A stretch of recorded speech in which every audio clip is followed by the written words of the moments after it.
Hello, this is John with Theology Ed. All right, this is part two of the White Noise series. White Noise, of course, is the movie, 2022 movie that is on Netflix. It was released in the second half of 2022 on Netflix in the United States, I believe, was on November 25th, 2022, right here. We did part one. In part one, we talked about, well, we laid out the first part of the film. Part one, waves and radiation. This section. It's a three-part film with waves and radiation being the first part. And along the way, we were able to get to know a little bit about Jack and Babette. She goes by Baba or Baba.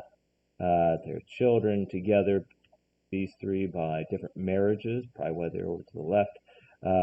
Then this one is theirs together, Wilder, and then Murray. So Jack is the Hitler Studies department head and founded the department in 1968. The film appears to take place in 1984, 16 years after that. Babette is his fourth wife. Together they represent Babylon, I believe, the system of Babylon, younger and older. She represents, you get the name Baba. She also makes some interesting reference to something being un-American. And we do get the symbolism of them together being like the Catholic Church with the United States, holding hands here. As you can see at the end of the film, there's Jack in the same color with the, combined red and white look like the Pope with the light in the middle and the light shining on from above. They are holding hands here. She's in blue like Kennedy, this blue grayish look, whatever. And there's a clear hint here that we're supposed to be comparing them to these characters. And there are various reasons to think that this is an allegory, basically. Murray is the colleague of Jack, who is also at the university, new at the college, I should say. And he wants to be the Elvis studies director, basically. And he wants Elvis to be his Hitler, like Hitler is to Jack. He wants Elvis to be to Murray. Murray wants that. And so in this film, what we'll find is that Jack's going to help Murray gain the status. And we saw that with the dual lecture where they are lecturing. Murray's talking about Hitler. And Elvis, and Jack's talking about Hitler, and they're making comparisons along the way, talking about Hitler's relationship to his mother, Elvis's relationship to his mother, their mama's boys, basically, and it goes through, and there's a series of comparisons and a lot of symbolism in there. But the goal here is that we're supposed to be enjoying these aimless days while we can, because we're going to be dying soon, is the idea in the film, I think. Babette is taking a drug called Dilar. It's an experimental drug that is causing her harm and not effective at accomplishing its, stated goals of removing the fear of death. B458. B4, B is the second letter of the alphabet. It could be a 24 May 8th, sometimes before May 8th, 2024, or it could be before the 5th of August, 2024 as well. Could have a meaning here of a date. If we continue, though, we also are introduced to the supermarket, which has a butcher's corner coming soon, which I believe points to what's coming from this war, especially in relation to quote-unquote Persia or Iran. I think that's what is indicated here. I'll talk about that in a future part. Maybe this one we'll get to in the next part as well, because Murray's going to call this it's like a Persian bazaar, the supermarket, and that's when the butcher's corner has arrived. The A and P, one commenter pointed out, that's the first letter of the alphabet, and I believe P is 16th letter of the alphabet. You flip it over, it's a 9/11, a coming soon possible reference to 9/11. The butcher's corner, and there's going to be a slaughter at the Persian bazaar. Now, we were also introduced to Mr. Rabbit, or the one dealing the drugs to Babette, and trading the drugs for sex with her. We get the scar here Of course, there was a scene where Murray talks about Babette's hair. It says it's important hair. One possible interpretation, thanks to some brainstorming in the comments section. Comments are really helpful. When you make a lot of comments, so propose your ideas, throw them out there. Sometimes we make progress. But one possible meaning here is her important hair is a play on words, where hair, of course, on the head, or hair like the rabbit. Her hair is important. Mr.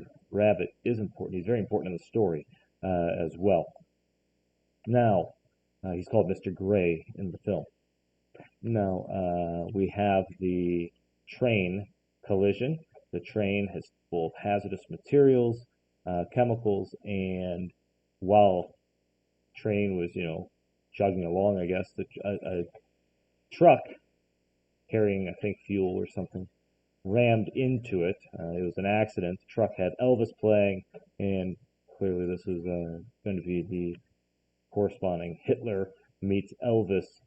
Perhaps Hitler meets the United States, or Elvis. Some people have said that there are memes and various discussions about Elvis and Trump being compared when Trump was younger. So maybe the idea is that there is Hitler meets the MAGA folks or Trump, or comes at them like a train crash. Of course, the truck had Elvis playing on the stereo as the collision happened. And at the same time this collision happened, the dual lecture was happening with Murray and Jack, talking about Hitler and Elvis, respectively. Jack speaking to Hitler, Murray about Elvis. And here's your big event. And we see the hazmat guys getting out with their German flagged hazmat suits, even though they're in Ohio. And we enter the second part of the film. And that's where we are at now. So again, we go back to may the days be aimless. Let the seasons drift. Do not advance the action according to a plan. Okay? I'm not sure what the significance of the do not advance the action according to a plan is at this point. I'm still giving it some thought. But may the days be aimless. This is how the first part began, the film began as well, roughly. Was about, cherishing these aimless days rather than the days that are going to come. Well, because the days are going to end. And the film represents these aimless days at the end as if it were heaven, because it's the best you're ever going to get, according to them, and there is no afterlife. So these aimless days are your heaven. And I'll get to that too. All right, so the airborne toxic event. Heinrich, Jack's son, is up here on the roof looking out through his binoculars to keep up on with what's going on with the events, watching the plume, which they changed the name several times to different things until it's finally the airborne toxic event. Jack is always trying to make it seem less serious than the news is saying it is. Heinrich is following everything as carefully as possible and is up to date on the latest information about the plume, and is constantly informing Jack and everybody about what's going on. And Jack's trying not to think about it, and they are all trying to get him to pay attention. Let's think about the cloud a little bit, okay? They're like, what if it's dangerous? He says, everything in train cars is dangerous, but the effects are long range. And so we die later? No, we don't die, he says, not from this. All we have to do is stay out of the way. Okay. She just wants to keep it in the back of her mind. He's trying to be dismissive. Well, anyways, this train crash in the film, of course, corresponds to the train, was predictive programming in part for the train crash that would happen in real life just a few months later in East Palestine, Ohio, same state as the movie was filmed in. But I believe the East Palestine crash is not the end or the objective primary of the predictive programming. It's to point to something that will point to something after it. One of the symptoms of the exposure to the toxin in the film's train crash is deja vu, meaning that what this happens will be like a repeat of what's coming after. So when something else happens after the train event, you're going to feel like it's already happened before because you were in the train event. So some sort of toxic chemical event will happen probably in Palestine. That will be a larger scale chemical weapon attack or something, maybe. That is going to be like deja vu. It'll look back to the train crash, the toxic event leading to evacuations, mandatory evacuations, and all this in East Palestine in the United States, in Ohio. So East Palestine has a chemical event that leads to evacuations and so on. Let's see if there is a subsequent East Palestine, real Palestine, over there in the Middle East event involving toxic chemicals that leads to dangerous exposure, evacuations, and death, and all of that stuff, perhaps the escalation of the war. But in the film, I remember reading some comments of people talking about the film. They were bummed out. You know, the film was on this great path, they thought, because it was getting into this airborne toxic event, and they thought the rest of the film was going to be about that. But really, it's just part two. The airborne toxic event happens. A few days pass, they're evacuated, they go through this whole thing, and then they just go back to their homes and their normal lives, just like what happened in Ohio, right? People forgot about them. I mean, maybe it is serious in East Palestine. I'm sure local residents are concerned, and understandably so. But it doesn't get media attention much anymore. It's forgotten as far as the news cycle is concerned and all of that. And people have more or less gone back to the regular way of living, their normal life. And that's what happens in the film. And then we go into a different story in part three. Not different story, same story, but not the airborne toxic event as the primary focus anymore. Now, the initial symptoms were supposed to be nausea, vomiting, and shortness of breath. Interestingly, Denise, I think, Babette's daughter, thinks she has all these symptoms. The sweaty hands is one of the symptoms that she thinks she has it. She thinks she's going to vomit because the idea of the suggestion that exposure will cause these symptoms is causing people to think they have these symptoms. And so whether or not it is a real danger, who knows? Because you never really see, except for one thing, high potassium in Jack, you never see anything after this that suggests that you do see one case of deja vu. Well, anyways, point being, it's not obvious that there are immediately immediate symptoms that come from exposure that are very grave or serious. But here's where you see the latest and the correct and the final symptoms that they're talking about as the symptoms of exposure is heart palpitations and deja vu. But not calling it the billowing cloud anymore. It's the airborne toxic event. So here, while he's trying to ignore it, and they're eating their early meal, they're told to evacuate cloud of deadly chemicals. We get the little glimpse that Babette is hiding occult books in the attic, and she admits this later, that she's hiding occult books up in the attic. Remember, Babette may represent, and probably does represent, the United States, and so this hidden influence of the occult is probably represented here in high places up in the attic. Okay.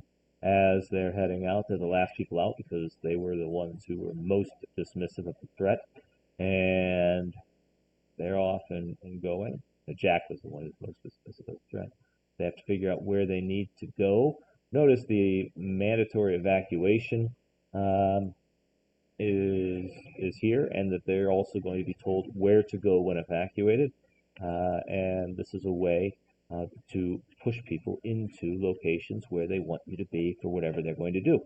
Okay? We will see in just a few minutes that they will end up at Camp Daffodil, which, fascinatingly, has a warning outside of it in the form of a totem pole that looks like "Don't go in there." The place where they send you is a place where they seem to not. That seems like an unsafe place to be. Now, on this journey where they're going, they have to get gas. Jack gets out of the car for a few minutes, 2.5 minutes, 2.5 minutes approximately, so 230, possibly reference to 23. But and during that time, he is exposed to gas exposed to the chemical without recognizing it. As the cloud passes in front of the Shell station sign behind him. But as they go, they're traveling along to their designated location. They see the toxic event, the lightning lights it up, and they can see this airborne toxic event, the billowing cloud, going overhead, passing overhead. They arrive at, here's Camp Daffodil, Troop 208, totem pole. Totem poles can have the meaning of scaring off or the intention of scaring off strangers. And this one does look, in fact, like it's designed to be scary. So I think that's a hint. They focus on it to show you that where you're going, you should not be going. You should be scared off. This is not safe. So the idea that at some point when there are evacuations and they try to get people to go to these places, be careful. At the location, we find out that the people are dealing with the toxic event not as a primary event itself. It is a real event, but at the same time, it's like it's functioning as a simulation for a future event. Again, related to the deja vu. This is pointing to something in the future. Notice he has the simuvac on his arm, the worker. What does simuvac mean? The technician says it's short for simulated evacuation, a new state program they're battling for overfunds for. But this evacuation isn't simulated, it's real. We know that, but we thought we could use it as a model for something else. So you see the dual aspect here. On the one hand, it is a real event. On the other hand, it's looking to a future event. Okay, it's a simulation. And so that's something to keep in mind. When this film had this predictive program, it's very interesting because it's predictive program for an event that itself is a harbinger or a model for what's going to come afterwards. So to really understand the film, you got to understand the film, recognize that it's pointing to a train accident in what turned out to be East Palestine, Ohio in February 2023. And step 3, or whatever the next step is in the count, you have to recognize that the event in East Palestine is pointing to an event that would come after it. That's the main event. Okay? That seems to be that event in East Palestine is pointing to an event in real Palestine and Israel, because now we're seeing that war taking off. We're seeing what's happening over there, and I think that we can watch for things now. Okay? The war itself may be what was pointed to, that we're going to see this. All right. At Camp Daffodil, they're out doing, they're doing. There's a lot of stuff that happens, but Jack has been told by the technician that he is, in a world of hurt, possibly going to die, but not immediately. He feels completely normal, but now he feels like there's a death sentence. And so Murray and Jack talk about this. Jack hasn't told his family, but Jack says to Murray, "I'm dying, Murray. I spent 2.5 minutes exposed to the toxic cloud." Murray squeezes Jack's arm. "Even if it doesn't kill me in a direct way, it will outlive me in my own body. I could die in a plane crash, and the Niodine D would be thriving as my remains were laid to rest, the computer told me." And at this point, Murray gives Jack a German gun, loaded, and has this interesting conversation. It's a 25 caliber. I wonder if 25 could point to the year. I'm not sure. It's a 25 caliber Zumwalt. If I say anything, pronounce anything incorrectly, let me know. German-made, automatic German-made, up your alley. I don't want it. And Murray says, "I believe there are two kinds of people in the world: killers and diers. Most of us are diers. We don't have the disposition, the rage, what it takes to be a killer. But think of how exciting it is, in theory, to kill a person. If he dies, you cannot. To kill him is to gain life credit. Who knows?" Interestingly, this proves to be false at the end of the film, is on my interpretation of how the ending works out. On my interpretation of the ending, Jack, Babette, and Mr. Rabbit all die. Okay? And Jack shot Mr. Rabbit. I call Mr. Rabbit Mr. Gray. He shoots him. And if he dies, you cannot. I think he dies. and Jack does. But then again, maybe he doesn't die, and Jack and Babette do die. But I'll get to that ending probably in part 3. But let's keep going for now. The ending is interesting. Maybe violence is a form of rebirth. That's what's happening in the Middle East. And maybe, I think, and maybe you can kill death. Now, as we go back, we get these puppeteers, the puppeteer in this little theme. And they were running because they didn't know what to do. The townspeople were scared. They were in awe of the cloud. It was beautiful above their heads. And then the song. The Niodine dogs are here to stay. The government knows more than they say. UFO sightings in Farmington town. Notice the film also is looking ahead to UFO sightings. That happened around the same time in February 2023 as the Palestine train derailment. It could also be looking to the future, not sure. But there's more than one instance of UFO-related stuff in this film. Later on, we'll see that there's even shooting down a missile being fired at a UFO, like we had with the big balloon and stuff at the time. Widespread looting all around. 3 live deer at the Kung Fu Palace are dead. Those pretty clouds ain't what they seem. See the men in the Milex suits coming here to burn and loot. There's no difference between the blue and the red, right and left. That's, of course, American. There's no difference between the blue and the red. The cloud is coming for us all. There's no difference between the blue and the red. The cloud is coming for us all one more time, and so on. Okay? And so this cloud is coming for us all. And she's going to take her dialar because she's afraid of death. And that pill's supposed to help her eliminate. Now, Jack's sleeping, and here's an eclipse symbolism. Okay? Jack is sleeping. In comes Denise to totally eclipse the sun. And I say totally. They don't have a way of doing an annular eclipse symbol.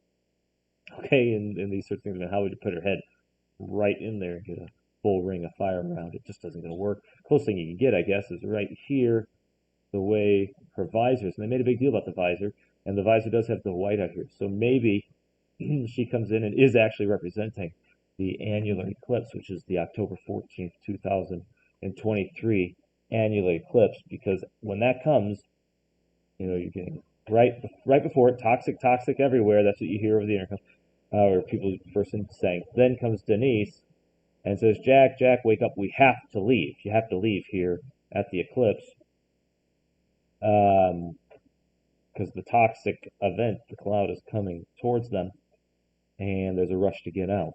Now, then, Babette is like, 5 more minutes,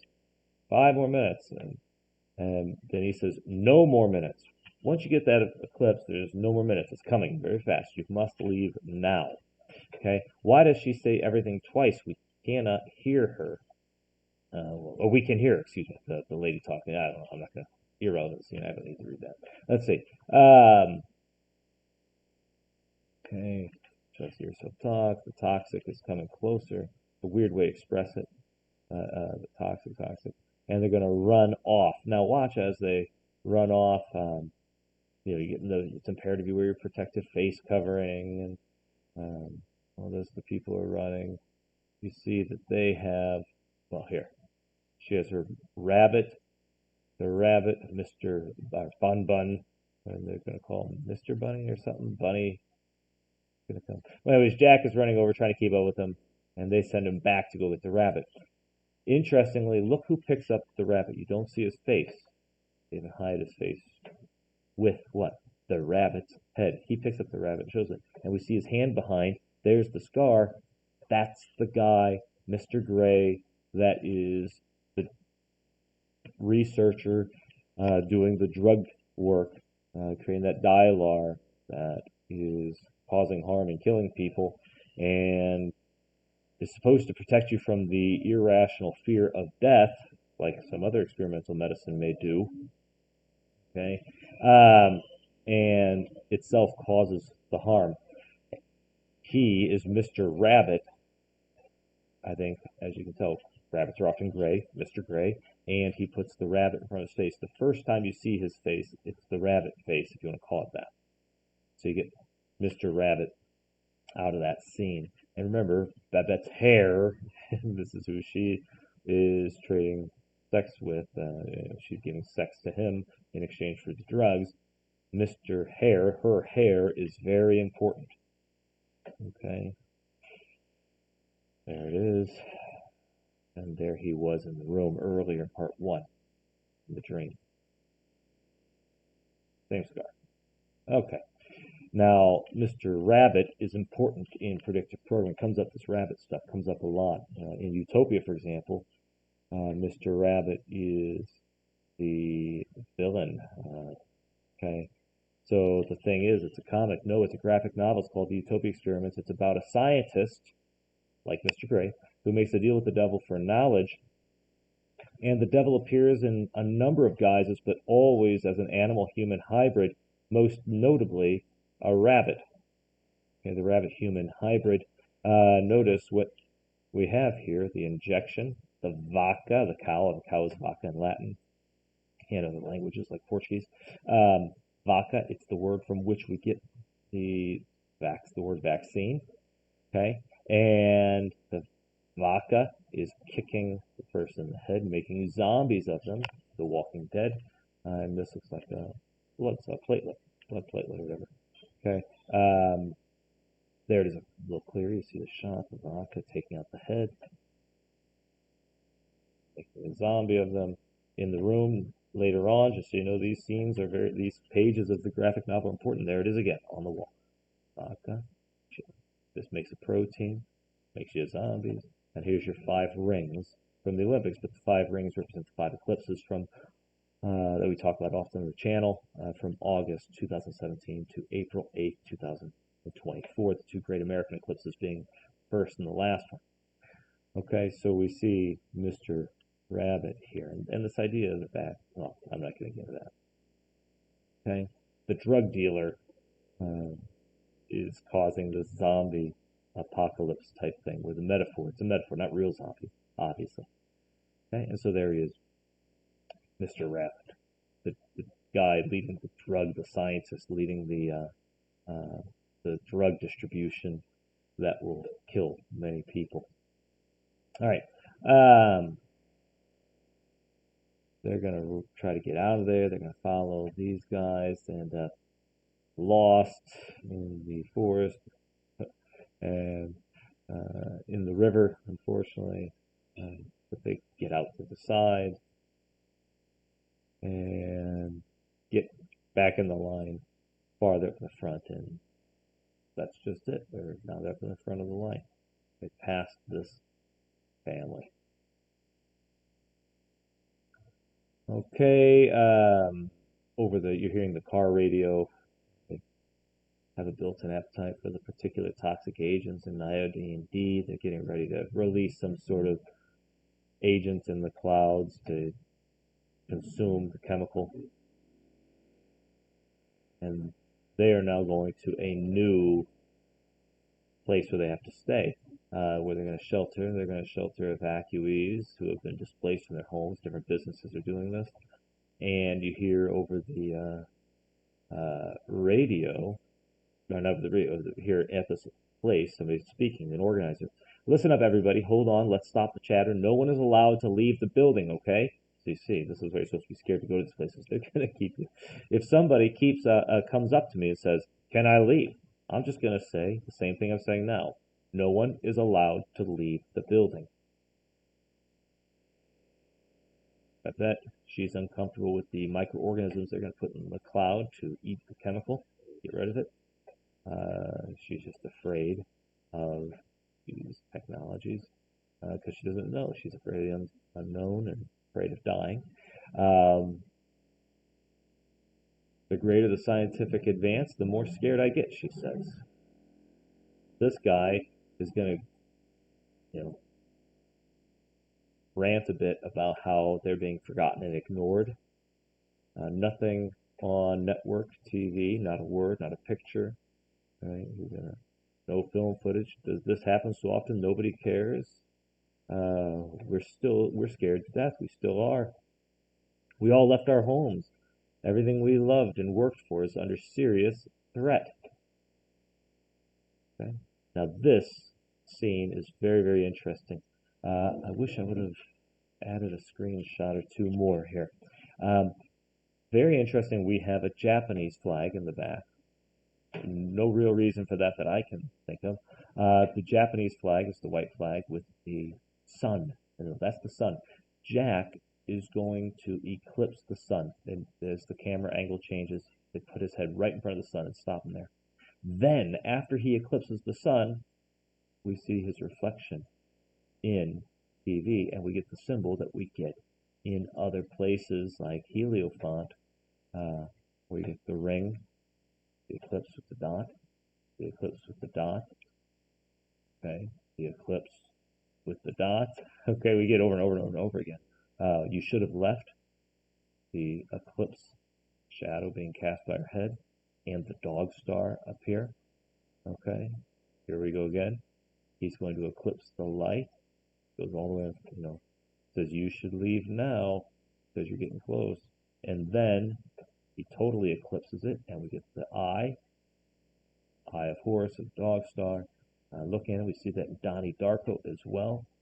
Okay, we go back up here. What we get is eclipse, dog star, symbolism again. So we're getting the same thing. I think, remember, we had the annual eclipse June 2020, June 21st. Solstice annular eclipse was a very big deal ritually for them. And we talked about it before on the channel before that eclipse happened and led up to it and talked about its significance and so on. The next big annular eclipse that was such a big deal is this October 14th, 2023 one. I wonder if they're linking the two. But anyways, he goes to the eclipse here.